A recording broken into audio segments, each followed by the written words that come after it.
Introduction. Throughout this video, we'll be taking a look at one key aspect of skill acquisition. This aspect will be augmented feedback. Using scientific studies and reports, we were able to delve into great detail and look at many elements of augmented feedback.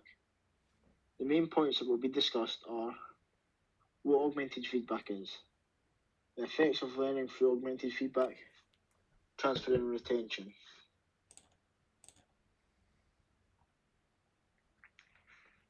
What is augmented feedback?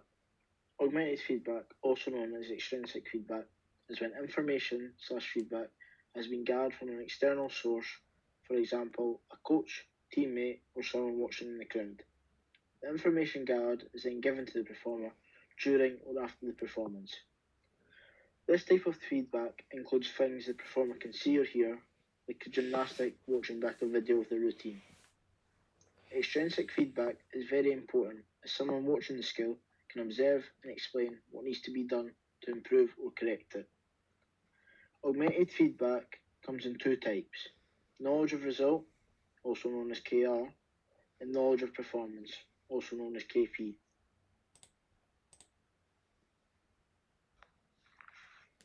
Knowledge of results.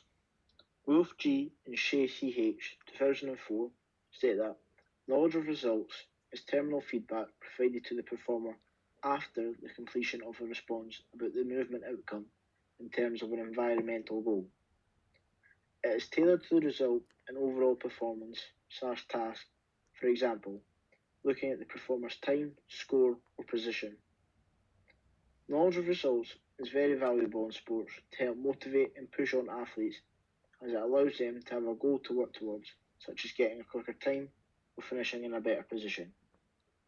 An example of knowledge of results is when a sprinter has finished their 100-metre sprint, they look to see their finishing time if they have got a PB.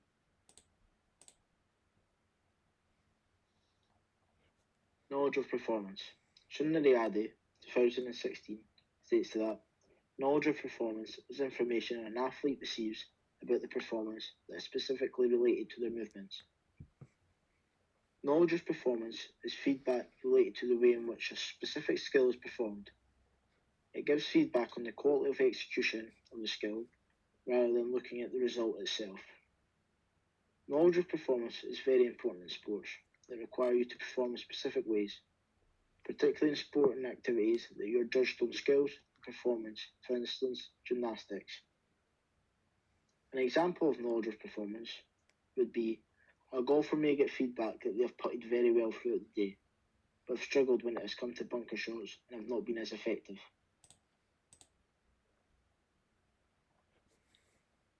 When it comes to coaching athletes, feedback is a key part of the process to improving the performer. Calum carried out a study to find the effects of augmented feedback in the coaching process of athletes. The method involved an under-14 soccer team whose passing was tested to see their speed and accuracy. They were split into two groups, and through the process, one group received augmented feedback immediately after the session, whereas the other group didn't receive any feedback. The results showed the effectiveness of augmented feedback as the group which received the feedback improved their passing accuracy, speed, and reactiveness by 22%, and the control group with no feedback only improved their passing accuracy. The two main types of augmented feedback are often compared to see which is more effective in certain scenarios. Sharma did a study to find this out for good. Two randomly allocated groups of 15 adults between the age of 18 and 30 both practiced 6 days a week for 4 weeks on their throwing distance of a soft sponge ball. One group receiving knowledge of results feedback after the sessions, and the other group receiving knowledge of performance feedback. The results showed that both types of feedback are effective in improving the distance of the ball throwing. However, knowledge of performance had superior improvement by the end of the 4 weeks. In a 2016 study conducted by Yandu Sunriadi, the phrase "practice makes perfect" is replaced with the more fitting phrase "perfect practice makes perfect."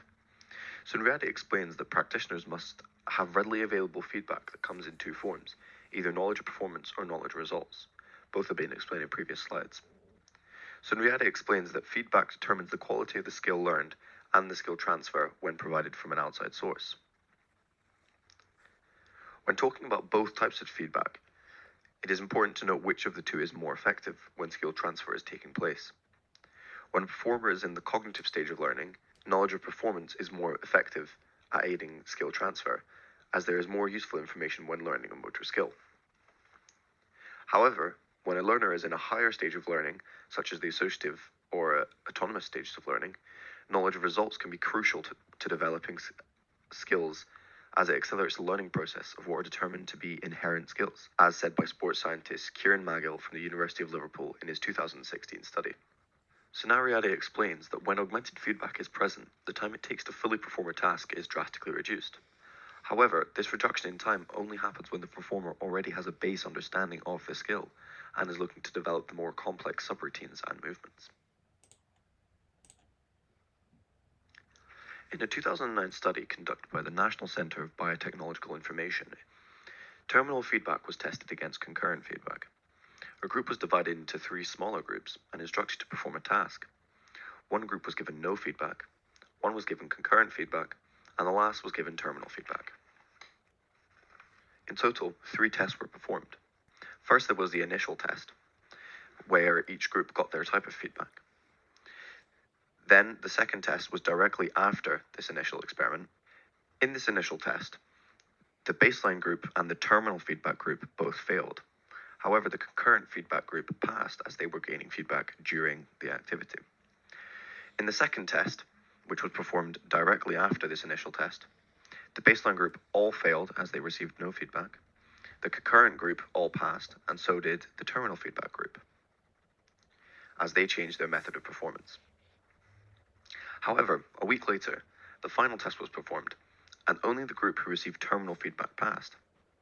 This shows that not all feedback conditions are equally effective at aiding transfer of skill, as concurrent feedback can lead to over-information and no retention. This being said, it is important to know that augmented feedback can be crucial and effective to skill transfer, but only if structured correctly and used by the right person, i.e. a role model, at the right time.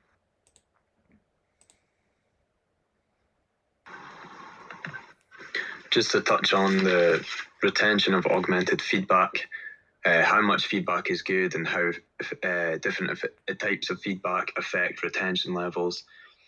Frequent reminders of the same area needing worked on often improve retention levels just through repetition. Overall, too much feedback isn't useful to the learner as it's too much information for them to process at one time. A good rule is to focus on one element at a time. One thing to remember is that level of feedback and the frequency relies on athletes' ability, motivation, and other factors. It's important to have basic general feedback at early stages to keep learners interested and engaged and retention levels high. This is gradually reduced in frequency, however increased in specificity as the learner's ability and self-motivation increases. We are able to keep retention levels high here due to the interest and dedication from the athlete, meaning they want to remember advice in order to improve. Another thing we really need to consider when trying to look at retention of augmented feedback is who delivers the feedback and how that affects retention levels is also something to consider. The level of coaching experience can determine how a performer retains feedback from the coach. For example, an elite athlete is more likely to retain and put into practice feedback and advice from a more experienced coach rather than one with less experience. This, however, is less of an issue with lower league athletes, as the coach's experience and advice has less impact on the performer. Regardless of the experience of the coach or level of athlete, feedback must always be enthusiastic, engaging, and constructive to keep retention levels as high as possible at all times.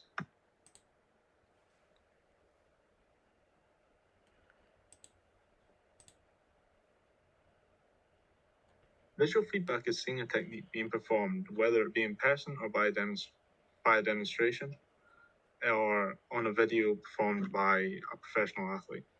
It can be used in various different situations with different techniques.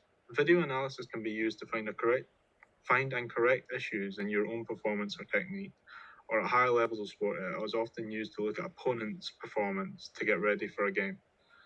It is extremely reliable because you can pause, rewind, and replay the footage to make sure you get accurate information. Mirror visual feedback has a few uses, one being for physical therapy, for example, getting back to walking after a serious leg injury. Seeing your own technique can help tweak any slight problems there may be. It can also be used in skill development. Steinberg did a study to prove how effective it is. The study involved 39 experienced basketball players and handball players, and 41 amateurs. They performed stationary basketball dribble tasks in a mirror box, either receiving mirror visual feedback or direct feedback itself.